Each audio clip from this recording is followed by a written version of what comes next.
Bonjour à tous. Donc là, je vais vous montrer comment souder un moteur sans faire de soudure froide ou cassante. Donc c'est très simple, hein. Donc on va partir avec du fil. Là, c'est du fil gauche 12, hein. Donc c'est un fil du client. Il nous faut de l'étain, du 60-40, c'est idéal. Donc si possible en 0,05, quelque chose de très fin. Ça, c'est très facile à souder.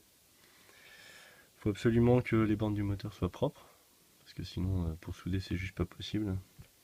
Donc une petite pince coupante, hein, classique. Et de quoi dénuder les fils. Donc d'abord on va commencer par dénuder les fils.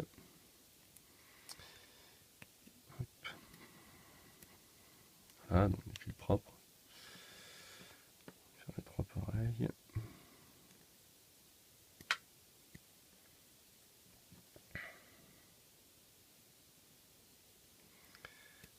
Voilà. Ensuite on serre les mailles. Donc là la petite technique made in PRT est très simple. On prend l'étain qui est très fin, on l'enroule autour du fil. Ça nous permet de maintenir les brins bien serrés et de mettre largement assez d'étain pour étamer le tout. Voilà. Maintenant on vient avec le fer à souder, donc un fer de bonne facture, hein, une panne relativement propre. Faut pas hésiter à la nettoyer pour qu'elle soit brillante. Voilà. Et donc là on va venir étamer simplement en chauffant le fil.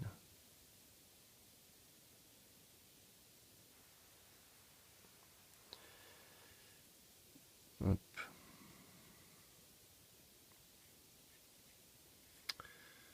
Voilà, donc là on a un fil parfaitement étamé. Ça a fait tout le tour, il n'y a pas de souci.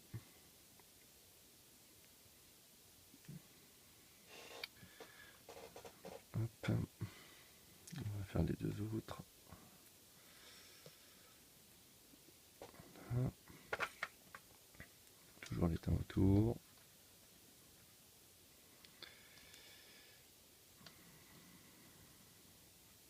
Voilà.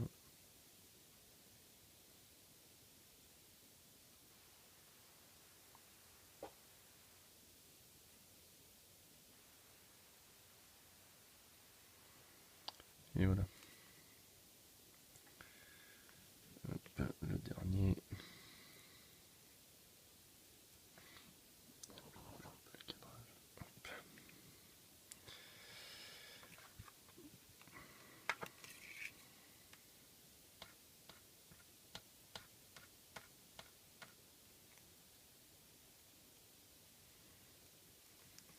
Donc c'est pas la peine d'avoir un fer qui coûte 1 milliard, hein. Un fer qui chauffe suffisamment avec une panne propre pour souder un fil. Ça devrait se faire tout seul. Voilà, donc là j'ai même trop d'étain, vous voyez, donc ça coule.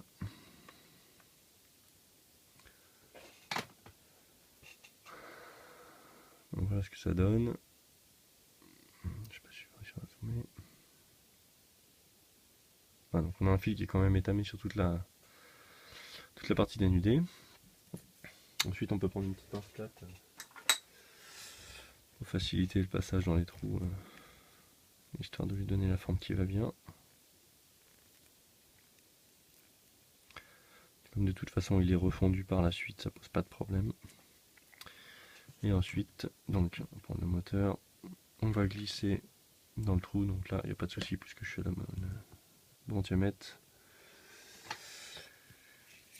Et donc là toujours souder le moteur perpendiculaire de façon à ne pas faire tomber l'étain dans le moteur quand on soude, parce que si on le soude de cette façon là, première chose qui va se passer c'est que l'étain va couler dans le fond et ça va créer des court-circuits. Donc toujours debout, même quand c'est dans la voiture, on met la voiture sur les roues, sur le côté, sur les jantes, voilà. Donc là on laisse légèrement dépasser la soudure visuellement, de façon à ce qu'on puisse la faire fondre au niveau du fil.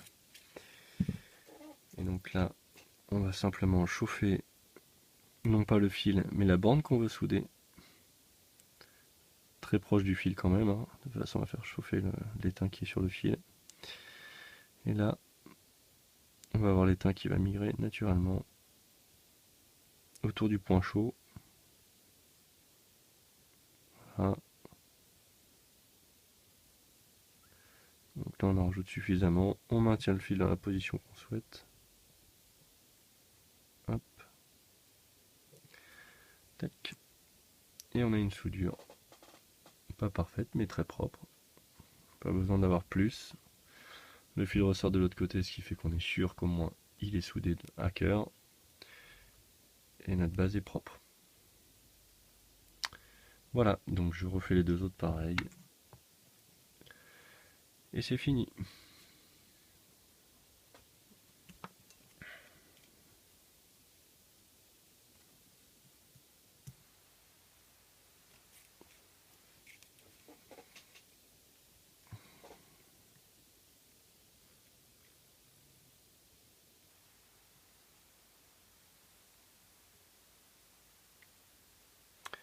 Donc on voit bien l'utilité d'avoir un étain très fin, c'est qu'ils font très rapidement.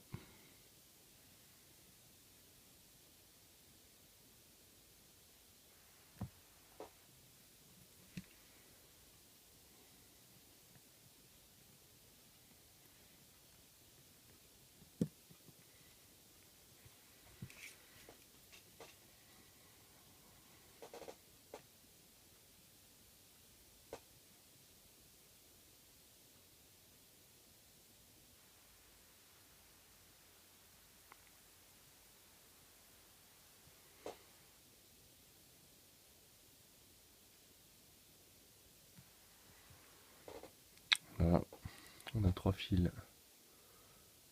qui dépassent bien derrière. On peut voir. Voilà. 3 soudures. Propres, bien fusionnées. Et là on n'a pas de risque de soudure collante. Voilà.